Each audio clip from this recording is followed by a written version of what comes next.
I was looking for something small to emulate on for my arcade cab project. Now, I found this video by ETA Prime. Previously, I'd gone through different things like Raspberry Pis and stuff like that. Now, they are good, but this is way better. Now, I would recommend, if you do get this model, this is the Elitedesk 705. This is the 2400G. Do not get the GE, that's the energy efficient one, and try and get 16 gigs of RAM. There's a reason. If it runs in dual channel, it runs even better. As standard, these are about £100 and under in the UK and about $100 and under in the USA. Very cheap to find. Now we're going to go through a few games and I'm going to give my opinions on how this runs in general while emulating different systems. First up, we're going for PS4. Now PS4 is reasonably new to the emulation scene in the sense of not everything works. That's why you're seeing a few games on that list that don't even have pictures because they just don't work. Now anything 2D, if it does boot up, it just tends to work at full speed. Now, this game may look slow, it's just the way the animation is for the game, but this game is running at 60 FPS and it's running at 1080p and it works flawlessly and it looks amazing. So there are limits. Now we're going to go over to PS3. Now, there's a massive selection and the emulator for the PS3 has come a long way and runs really well. And with a lot of 3D stuff, it works just flawlessly. You don't really have to mess about. Now, of course, Street Fighter Cross Tekken is a beautiful game. It looks really good. I love the soundtrack. This is a sleeper game. I love this game. But full speed, 1080p and 60 FPS and no problem whatsoever. It looks absolutely amazing and it plays amazing. Obviously, one-handed gameplay while filming is impossible, but you get the idea and I'm really impressed. Like, this works really well, and for such a small little kind of, I guess it's an ultra small form factor PC that's just a bit bigger than my hand, I'm sort of blown away with this. This is really cool.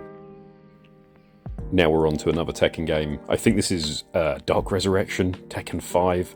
Should have filmed it at the beginning, it's my own fault, but again, runs absolutely perfect. I mean, this game is kind of dated. This is more like PS2 graphics, but it still works absolutely flawlessly. And yeah, if you like Tekken, fighting games, stuff like that, and there's going to be a reason. I'm not going to be going along and playing 3D games with, you know, arcade sticks, unless it's something like an arcade type game, a beat 'em up and things like that, racing games, because it's just not suitable to use an arcade stick. Now, the good thing about the Elitedesk is it does have Wi-Fi and it does have Bluetooth, so you can use a controller and just play it like it's a console if you want to.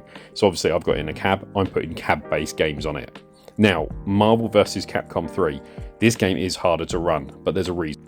So on the PS3 version of this, it does actually run like crap. So it's not just this emulation, it runs really bad on there. I would say this isn't hitting 60 FPS. I would say it goes anything from 60 down to, I would say, 30, especially if you've got 6 characters on the screen at the same time. But in general, it does run okay, perfectly playable. But this game, even on the PS3, it does run rubbish. For some reason, the 360 version ran better. But if you're going to emulate 360, I would say don't use the Elitedesk. It's not very good for 360. You need a lot more power. But it works. This game does work. And I just wanted to show this because I know this is a harder to run game.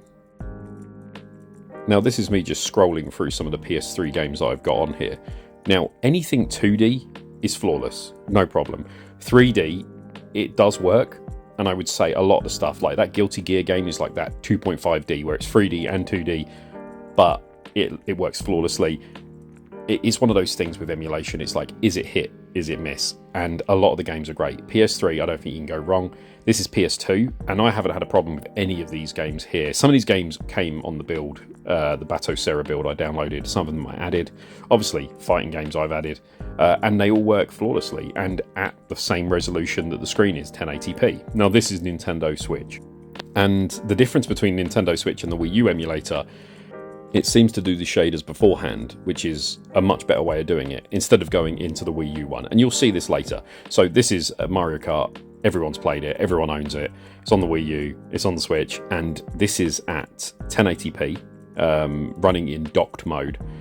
Absolutely gorgeous, flawless. Now, maybe you can push this further. I'm on a 1080p screen. I'm not going to say go buy this and stick it in 4K. It's probably nowhere near going to hit 4K. 1440p though, you might be okay with that. But at 1080p 60 locked, it works flawless. And me and the stepdaughter have played this 2-player, and it works well. It works really well. It's exactly the same as if you played it on an actual Switch. There's no difference. Now, I've got a few games on here. Some of them came with it, some I've added myself, but overall, everything on this list does work perfectly.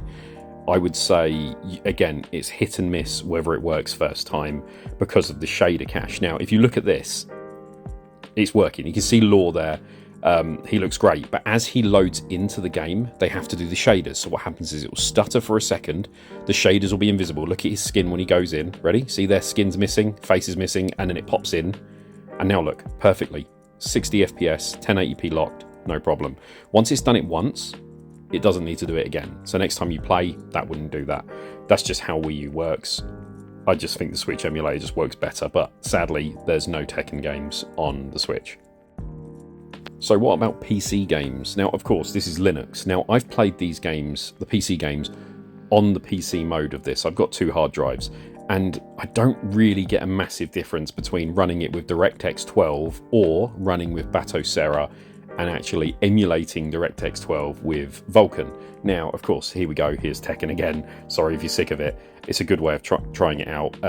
This is Tekken 7. I did try Tekken 8 and it did run, but the quality had to be lowered so much that it was basically one of the ugliest sights you could see on there. Whereas this one is perfectly playable. It's still at 1080p, but what we're doing is lowering the settings down so the textures aren't as sharp, but it still looks good. The anti-aliasing could do with being updated a little bit, but we're on the limits here of what this can do. But again, 60 FPS on Tekken 7 isn't too bad, and it actually still looks better than the Xbox. I think it was the Xbox One version, which was again on the Series X, but run like crap. Games like Dave the Diver, that game on Switch is 30 FPS, but on here you can hit 60 no problem, and it's fully playable. Now this is the real test. It's a modern game, Fatal Fury, City of the Wolves. This game is where it pushes it to its limits. Now, we're going to go into settings. We have to set this to 720p to even get this to work at all. And even at 720p, we're having to lower the actual resolution itself. So it's not actually 720p, it's displaying 720, but at 65% at 720. So that's going to start looking ugly, and all the settings are on off. Now, if you put dynamic resolution on there, you might be screaming that. It basically turns into a pixeled mess because it lowers it to the point of like 240p. So this game needs a dedicated graphics card. I don't know, I think it might have been Unreal Engine, but it really, really runs crap. Now, it's playable. Does it look great? No. As you can see here, the text of where it says Rock, for Rock Howard in the corner, it's a bit blurry. The character is pretty much pixels, but if you put it on, dynamic scaling, it will just turn it into a mass of pixels. You can't even see what they are. This game needs a graphics card. I feel like this is at its limit, but that doesn't mean it can't run other 3D games, because coming up, we've got Hunter x Hunter, and that's a new game, but that one doesn't have any settings whatsoever to change the graphics.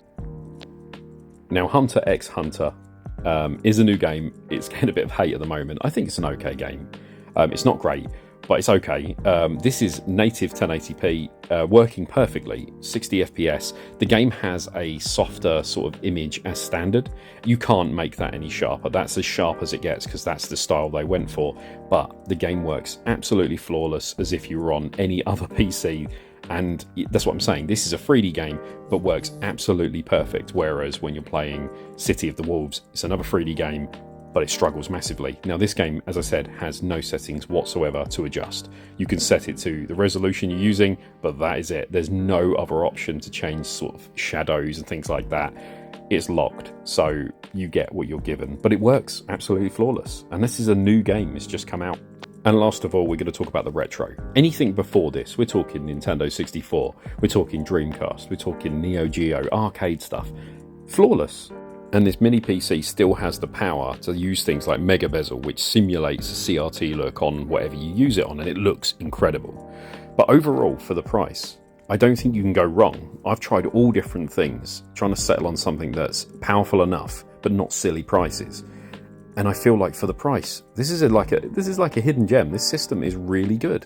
Elitedesk, 2400G, 16 gig of RAM, and away you go. I would recommend changing the thermal paste, but you know, that's up to you, but you should do that on any old tech. But it looks incredible, it plays incredible, and you can't go wrong for emulation. So I would say get one of these now.